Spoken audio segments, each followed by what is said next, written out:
Show, you might have seen some of the news floating around in your social media about bird flu in Brazil. Let me share my screen here with you so we can have a little bo peep at some of the narrative and the headlines, and I'll share with you exactly what's going on. So Brazil declares a 180-day health emergency amid avian flu cases in wild birds. So apparently there was 8 birds that were caught with this thing, and this is apparently a highly contagious virus. So the reason that this matters is because Brazil is the largest exporter of chicken meat in the world. So there's a whole range of implication that actually has. But I just want you to pay attention to these headlines, how they're almost identical.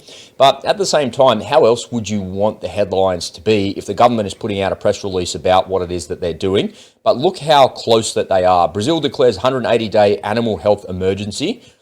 Brazil declares animal health emergency over bird flu. And just going to be careful here because it says emergency over, but it means emergency is over bird flu.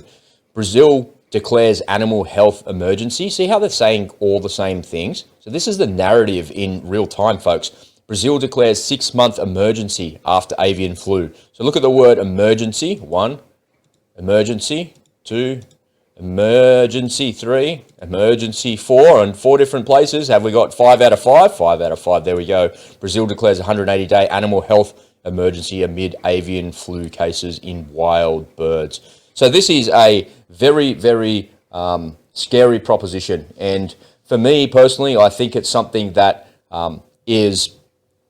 The reason it's scary for me is not because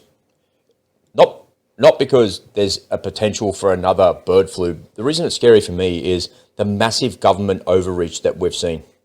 The overreach that we've seen in the last couple of years is just beyond anything that you could ever possibly imagine.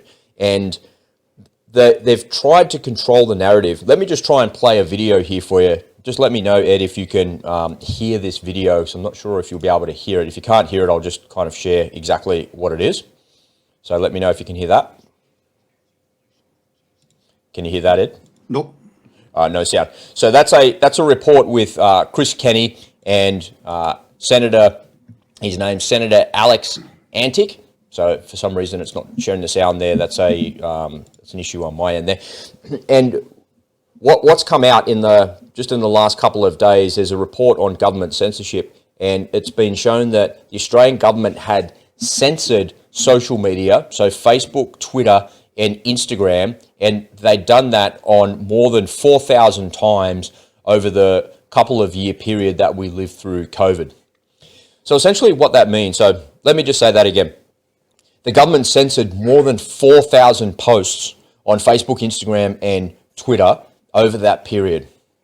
So when you say who is the government and what is it that they're doing, so somebody in government has come to work and their job is to sit there all day and scroll through their phone or scroll with their mouse wheel on their computer looking for this so-called disinformation or misinformation about this. And the minute that they see it, they copy and paste the link and they send it to the backdoor portal of Facebook, Instagram, and Twitter and say, take that post down now.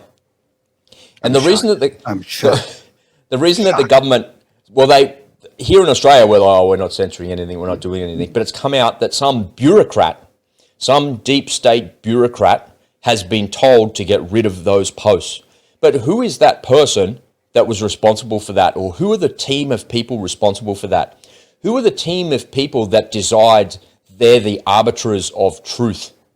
And this is akin to book burning. You're not allowed to read that book. Get it out the front. We're going to have a big bonfire. If I see you with that book in your house, we're going to burn it down. There's no religion in China.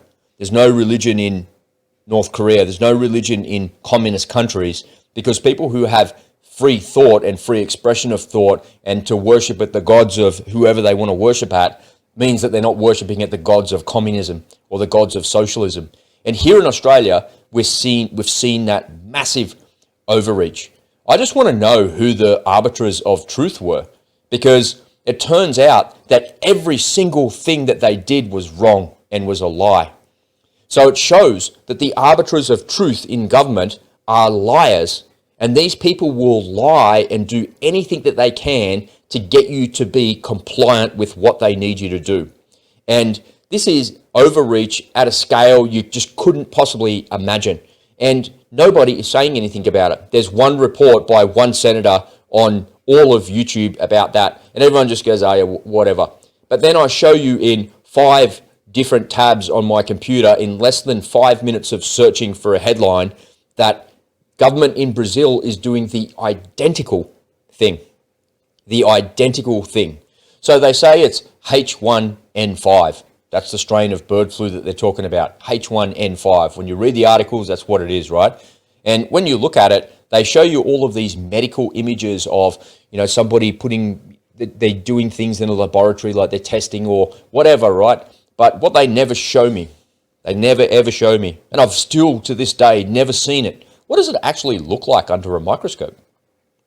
Have you ever seen it? Or have you only ever seen a computer animation of a ball with spiky things on it there? I've never seen it under a microscope. Ever. Never. Ever. Let me say it again. I've never seen it under a microscope. And no one has ever shown it. Because the arbiters of truth won't allow you to see it. Because the arbiters of truth will tell you that it's real. And I'll keep telling you that it's real until you believe me that it's real.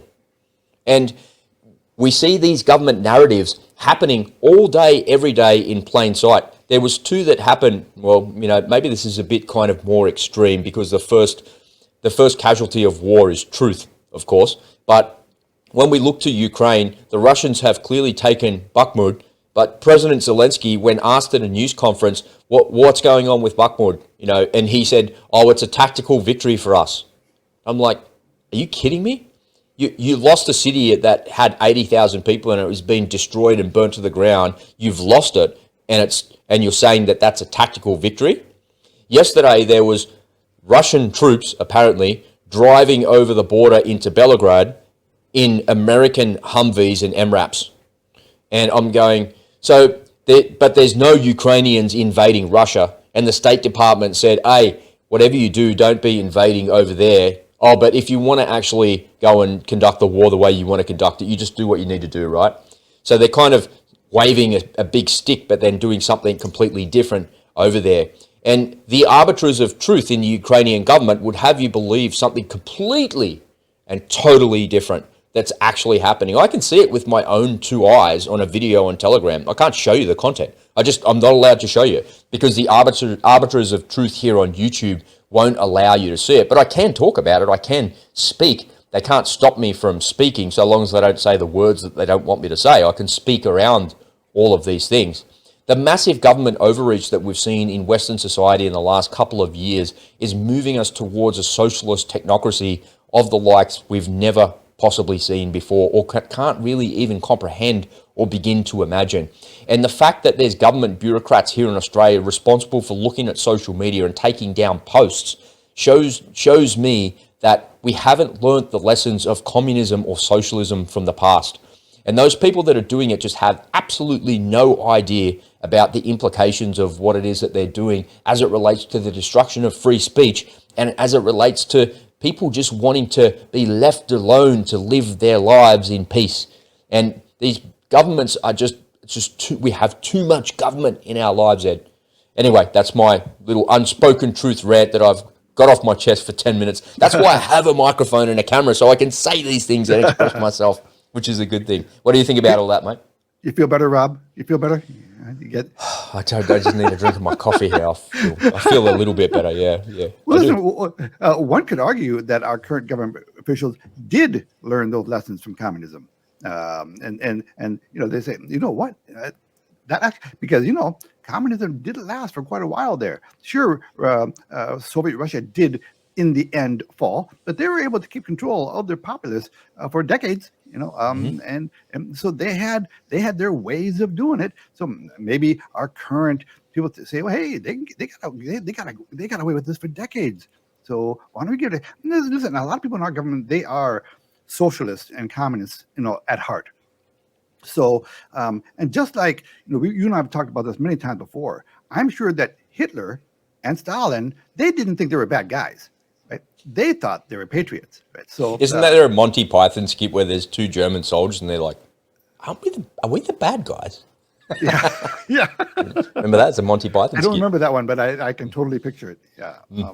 It's kind of like Blackadder too, right? That Yep. kind of comedy. Yeah, I love it. Yeah. Well, listen, regarding the bird flu situation, we had a bird flu situation here last year, and it was huge. One of the reasons why our dairy products went up so much in price because they had to kill tens of thousands of birds because of what they were calling a bird flu, a virus. So they had to kill out, tens of thousands of chickens, and we still have not recovered from that. Also, last year, I don't know whether you heard this, but we had this mysterious spate of fires breaking out in food processing centers all over the place. And it's like, what's going on here? Is one big massive coincidence? No one has ever gotten. I've never heard an actual answer to that. Was this some kind of coordinated attack that's not being reported on? Is anybody investigating this, or is everyone just assuming that it's all coincidence? Well, here's the thing about all of that, right? So those giant fires are undeniable because you can see the footage of a giant building on fire, right? This bird flu thing, what you'll see when you look at those things is you see like B-roll footage, somebody scanning along like battery.